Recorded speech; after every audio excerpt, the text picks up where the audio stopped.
La dernière fois, je vous ai lu 2 chapitres du livre qui est écrit par le lieutenant-colonel X avec Jacques Léger.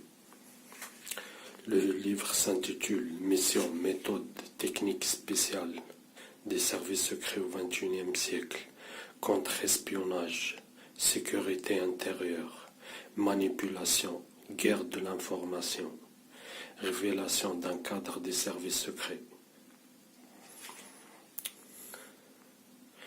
Le sommaire, avant-propos, rôle connu et méconnu des services secrets, les missions du XXIe siècle, ressources humaines, organisation, hiérarchie des services secrets et de leur réseau, de la source inconsciente au cadre des services secrets, la vie de l'employé des services secrets, la vie de l'agent clandestin, profil de recrue, l'avocat et psychiatre, piliers des services secrets modernes, méthode de surveillance, méthode de recrutement et de formation, contrôle des sources et de correspondants et leur manipulation, la manipulation des cibles, les méthodes modernes d'élimination des individus, l'élimination sociale, l'élimination physique, du contre-espionnage à l'intelligence domestique, ça veut dire l'espionnage des citoyens, quoi.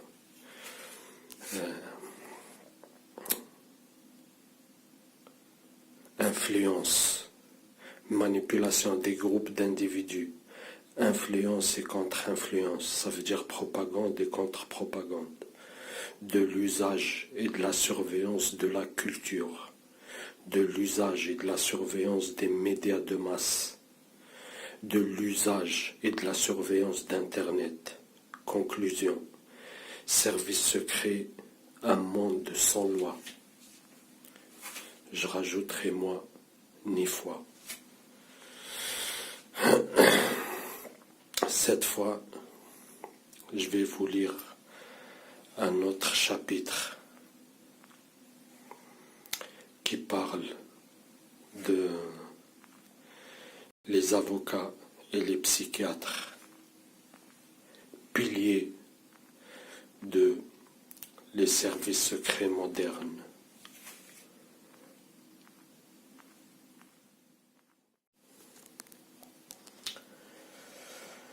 L'avocat et le psychiatre, piliers des services secrets modernes. On peut dire la justice et la psychiatrie, c'est pareil. L'avocat,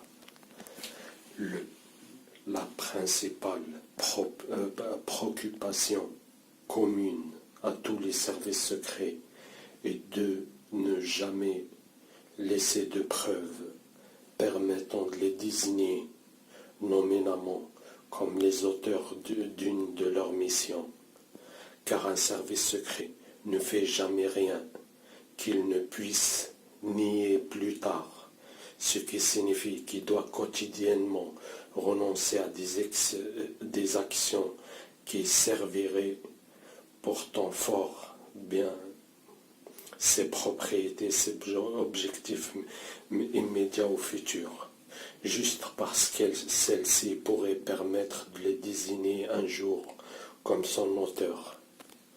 Considérons un exemple imaginaire fortement inspiré du cas typique de l'opération à laquelle le service secret d'une grande puissance économique doit quasi quotidiennement renoncer. Les services secrets écoutent les communications téléphoniques d'un individu dont ils savent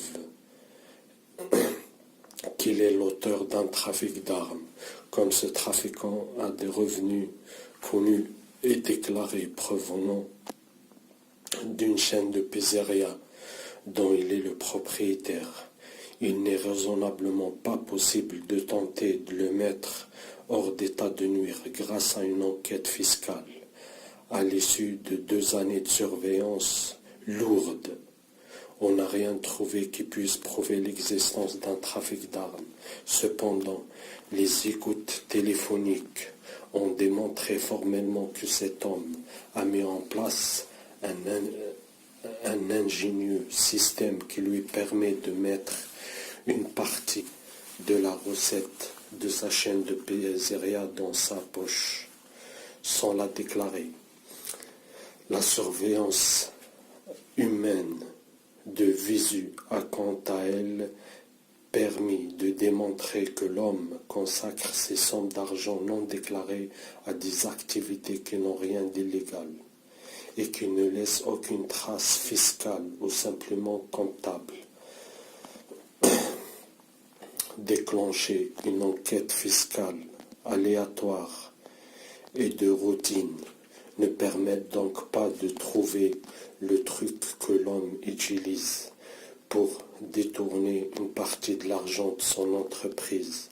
Il faudrait, pour y parvenir, que les agents de l'administration fiscale aient eu accès aux enregistrements des écoutes téléphoniques des services secrets. Or, les lois des pays n'autoriseront pas ce service public à procéder ainsi dans le cadre de ces enquêtes. Il faudra pour cela que d'autres faits concordants indiquent une activité illégale relevant du droit commun, lesquels permettraient de légalement justifier une écoute téléphonique.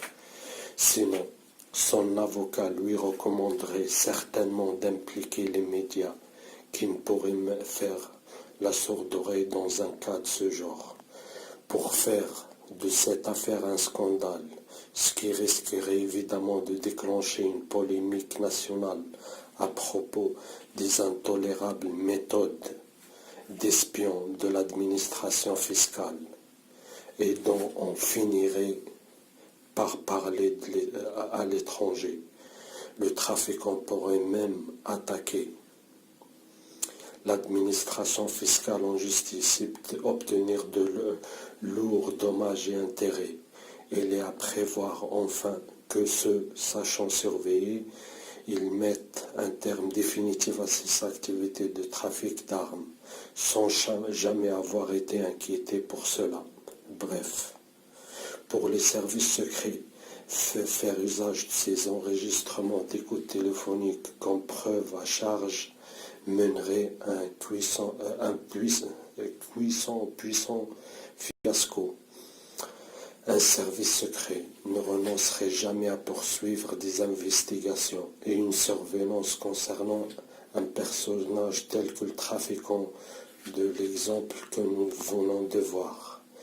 Car une de ses missions est de pouvoir intervenir dans le pays, là où la justice qui ne peut fonctionner qu'à l'aide de preuves matérielles, de témoignages crédibles et d'aveux, doit admettre son impuissance et comme prétendre faire justice sans respecter les procédures légales, universellement adoptées dans tous les pays qui se prétendent des démocraties.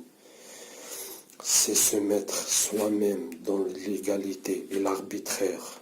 Il devient alors crucial de tout mettre en œuvre pour pouvoir agir dans une parfaite clandestinité, tout comme le criminel doit tout mettre en œuvre pour dissimuler la véritable origine de ses revenus derrière des activités légales de façade. Mais les services secrets n'aiment guère se contenter, comme le font bien ces criminels, de s'abriter derrière une simple astuce légale dont l'opinion publique n'est jamais dupe. Ils ne veulent même pas que cette dernière puisse songer plus d'une seconde à eux lorsqu'elle se mettra en quête d'un coupable.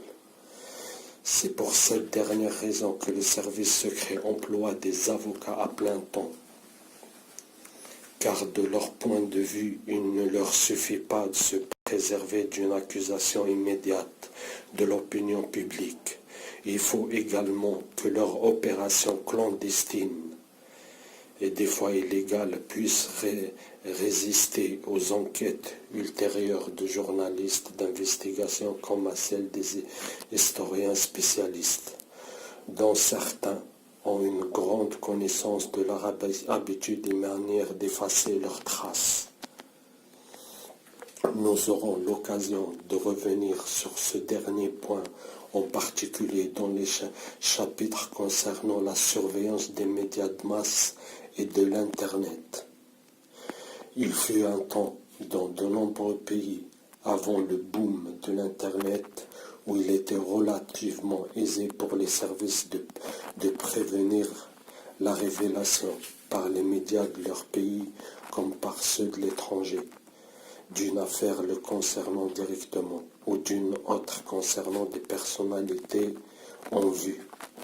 Ce n'est plus possible à l'heure des blogs, des médias d'information en ligne, parce que ces derniers sont créés et lancés en un temps record par n'importe qui et à peu de frais, canaux d'information totalement libres et indépendants, auxquels viennent s'ajouter depuis tout récemment ce que l'on appelle les réseaux sociaux, dont la nécessité pour les services secrets d'une surveillance de l'Internet, laquelle implique à elle seule un besoin important de moyens techniques et de personnel supplémentaire, ainsi que nous le verrons.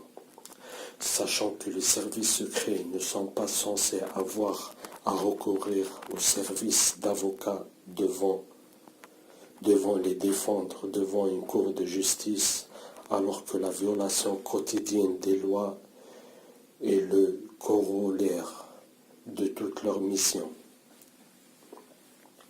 Ceux-ci doivent donc consulter ces hommes de loi avant d'entreprendre quoi que ce soit, car de toutes les opérations et missions régulières accomplies par les services secrets, un certain nombre attire inévitablement les suspicions de l'opinion publique, que ce soit sur la base des petites erreurs commises par des planifications ou par les petites fautes des agents qui sont alors interprétés comme des faits troublants, ou par de simples déductions logiques faisant émerger un mobile lorsqu'elles sont mises bout à bout.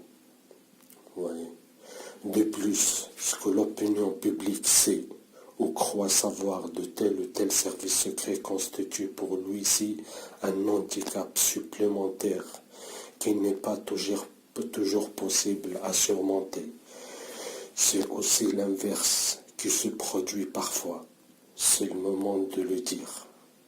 Par exemple, il suffit d'une personnalité en vue meure avant l'âge pour que quelques-uns prétendent que c'est l'œuvre des services secrets, quand bien même on parviendra à démontrer formellement qu'il ne s'agit que d'un accident. Réciproquement, toutes les précautions prises autour d'une mission ne dissiperont jamais les doutes qui suivront la mort violente d'un ministre ou d'un militaire de haut rang, ou d'un policier, un cadre, ou d'un suicide. C'est le cas de la déduction logique qui pointe vers un mobile.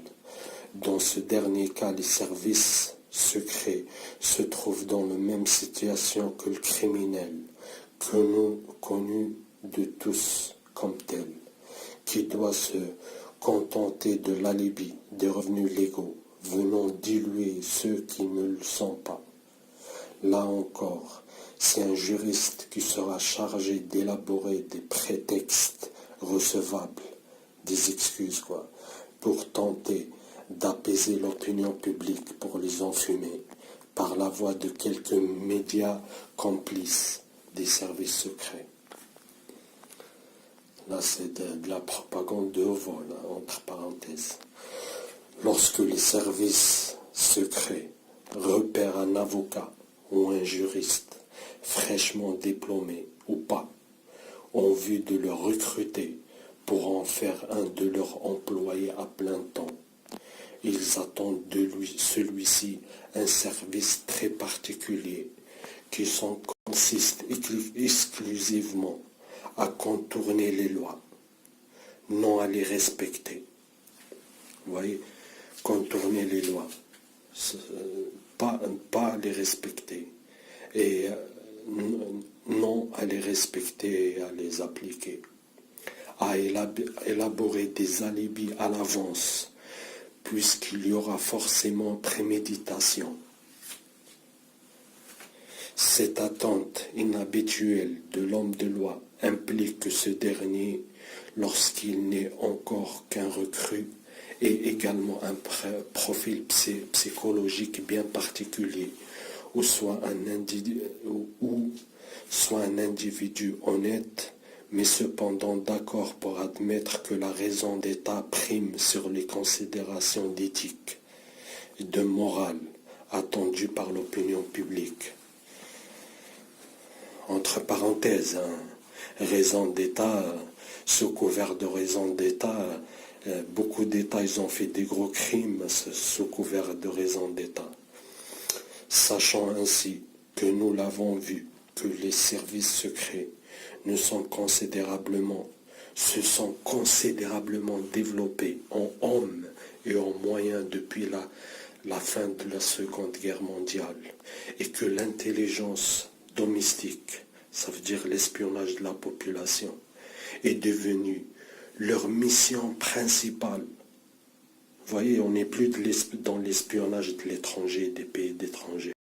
Et leur principale mission, c'est d'espionner leur peuple dans leur plus grosse consommatrice d'employés, agents, contacts, sources diverses ou indiquent.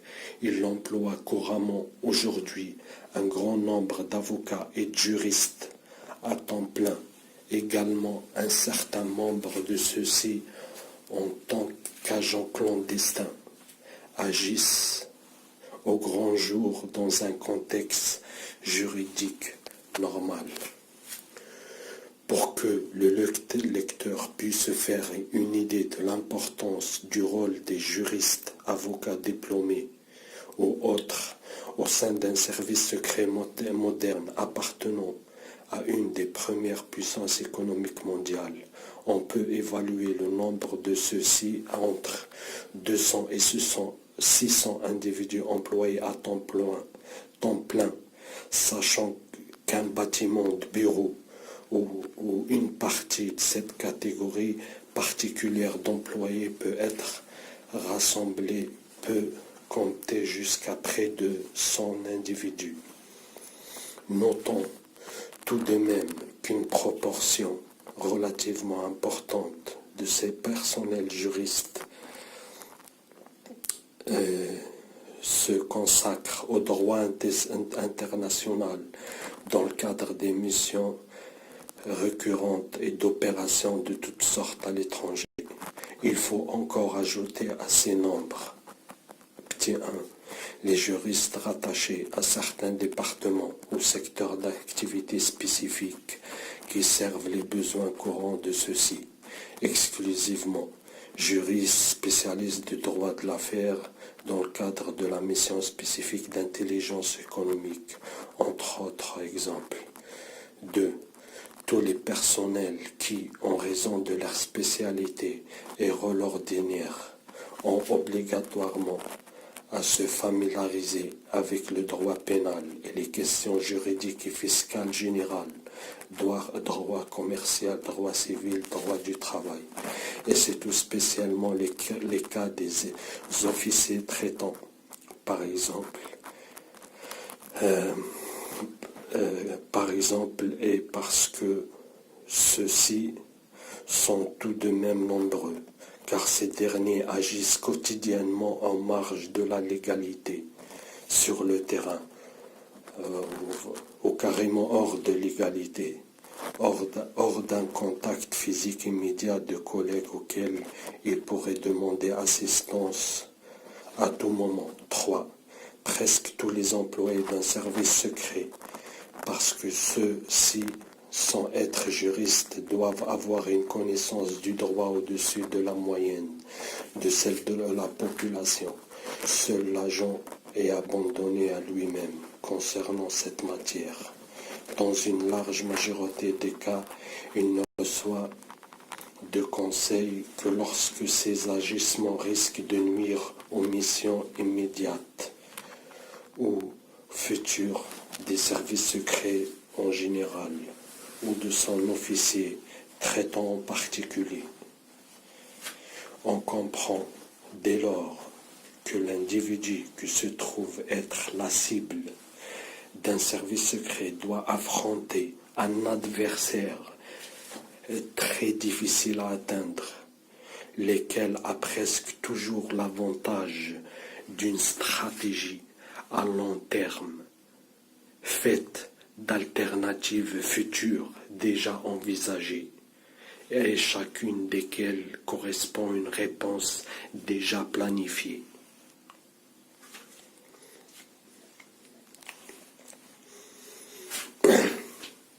Maintenant, on arrive au psychiatre ou à la psychiatrie.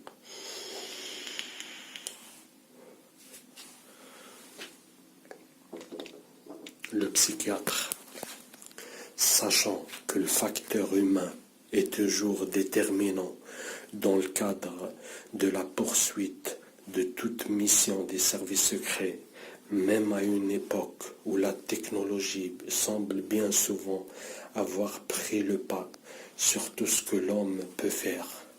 Ceux-ci exploitent également à temps plein un nombre élevé de psychiatres, beaucoup de psychiatres, de psychanalystes et autres spécialistes du comportement. On met l'accent sur le facteur humain dans les services secrets parce que l'homme est à la fois son arme principale et son maillon faible. Les psychiatres des services secrets sont appelés à être consultés dès la phase de recrutement d'un agent ou de tout employé ou d'harcèlement organisé, car chacun de ces derniers peut avoir un trouble que le recruteur ne verra pas forcément. Ensuite, il sera encore consulté dans le cadre du suivi ordinaire des employés et agents du service en relation avec les gestionnaires des ressources humaines et quelques cadres qui ont un besoin régulier de son expertise, car s'il est aisé de dissuader un collaborateur de faire des révélations publiques en recourant à des menaces de lourdes sanctions ou à des procédés préventifs plus sévères encore, ces deux dernières sécurités cessent d'être efficaces avec des individus dont l'état mental est devenu instable et imprévisible, ou qui est devenu suicidaire, ne craignent plus rien ni personne. Or, la question souvent très pénible des collaborateurs des services secrets, ça veut dire les mouchards, les petits mouchards, les indiques, les agents, ainsi que nous l'avons vu au chapitre tiré la vie de l'employé des services, favorise grandement l'émergence des troubles mentaux qui n'étaient que latents avant le contact avec le monde des services secrets, à commencer par la forme de dépression sévère liée au nom à des névroses ou à des désordres plus graves, lesquels peuvent réclamer des traitements thérapeutiques longs, incompatibles avec un travail régulier et satisfaisant dans un service secret. Au-delà de la simple dépression passagère, aussi de l'insomnie également fréquente chez les employés des services secrets, qui peut être rapidement prise en otage et guérie, on trouve encore toujours parmi les troubles les plus fréquents constater les diverses formes que peuvent prendre le trouble de l'anxiété, la forme de paranoïde, de la schizophrénie et de la paranoïa. Vous voyez ça chez la forme de paranoïa, de la schizophrénie, de la paranoïa, c'est très fréquent chez les services secrets. Il y a d'autres troubles particuliers, passagers, qui peuvent être à l'origine des risques et d'erreurs professionnelles graves, mais que peuvent facilement être guéris, tels que la dissonance cognitive, le syndrome d'épuisement professionnel, le comportement passif-agressif. Pour prévenir ou repérer plus facilement l'apparition de la dépression et d'autres troubles psychiques, les psychiatres des services secrets de plusieurs pays occidentaux ont trouvé une astuce simple qui consiste en la recommandation au personnel de s'observer et de se surveiller mutuellement et de signaler deux signes de comportement ou d'attitude inhabituelles à leurs chefs de service respectifs, lesquels doivent les rapporter à la direction du département concerné, qui, à son tour, en référera au service de sécurité intérieure et au service de personnel. L'intervention du psychiatre des services secrets auprès des agents, lesquels, rappelons-le, personnel régulier et titularisé, est de nature très différente, plus qu'informelle, est présentée comme une rencontre ordinaire avec une personne dont l'agent ignore souvent qu'elle est psychiatre. Tout d'abord, si le futur employé régulier des services secrets doit avoir une personnalité équilibrée, le recrutement d'agents et de contacts, aussi celui des officiers traitants, s'affranchit couramment de cet impératif. Cela dépendra plus exactement de la nature du trouble psychologique identifié, car un collaborateur extérieur des services secrets peut présenter un grand intérêt pour ceux-ci, en raison même d'un trouble de la personnalité particulier. Le psychiatre, dans ces autres cas, apporte un concours précieux, car lui seul sait comment diriger et manipuler de tels individus, et aussi à quoi ils peuvent être employés utilement. Voici quelques exemples illustrant ces dernières particularités.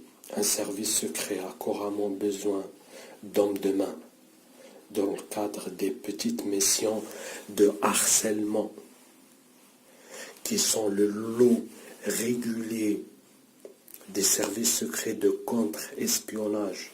Écoutez ça bien. Et d'intelligence domestique, un pervers narcissique ou un psychopathe peuvent être logés comme voisins de palier d'un agent étranger identifié comme tel, que l'on cherche à faire craquer, en complément d'autres formes de harcèlement, où il peut être recommandé par une agence de placement de personnel à une entreprise jugée indésirable sur le territoire. Une jolie fille à la personnalité borderline peut être envoyée dans les bras d'un homme marié que l'on cherche à séparer de sa famille en vue de le recruter. Écoutez ça bien, etc., etc. De nos jours, grâce à l'Internet et la surveillance aisée de l'ordinateur d'un individu, un service secret peut également favoriser des rencontres toxiques.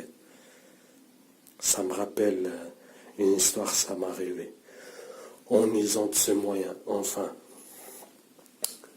le psychiatre des services secrets sélectionne les individus auxquels on confiera des tâches et missions qu'une personne équilibrée se montre incapable d'accomplir. Celle-ci consiste en la manipulation à long terme d'agents, la subversion de missions de harcèlement, d'élimination sociale et physique, ainsi que divers types d'activités à l'étranger relevant de l'espionnage strictement parlant. Les variétés d'exemples est infinie, car elles dépendent de facteurs multiples, propres à chaque individu. Les événements clés de son enfance, sa personnalité, son goût, ses ambitions, son intelligence et éducation, etc. Dans les profils psychologiques de tous ces individus, on trouve que le psychiatre nomme la sociopathie, car c'est la sociopathie est une forme générique de trouble mental englobant diverses variantes ayant chacune des degrés divers. Les individus qui en sont atteints présentent pour autre particularité d'être parfaitement capables de mener une existence normale et d'interagir avec les autres. Seules des personnes ayant appris à connaître les sociopathes peuvent les identifier comme tels, plus ou moins rapidement. Comme le sociopathe apprend au long de son existence à adapter son comportement à ceux des individus normaux, son intelligence, si elle est grande, peut faire de lui un agent redoutable ou un officier très efficace contre lesquels une personne normale et isolée ne peut que difficilement se défendre. Une autre caractéristique fréquemment rencontrée chez certaines catégories de sociopathes et de psychopathes intéresse les services secrets. Une aptitude particulièrement à mentir et à tromper les experts les plus doués à analyser les micro-expressions et les attitudes gestuelles, ainsi que le meilleur matériel de détection de mensonges, Voice Stress Analyzer. Ceci en vertu du fait qu'il n'éprouve aucun sentiment de culpabilité quand il ment.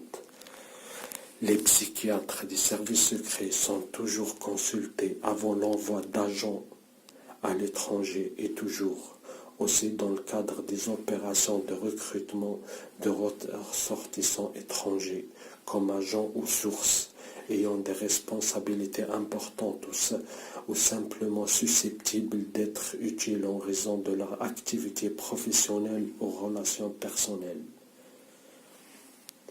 Voilà, un petit résumé.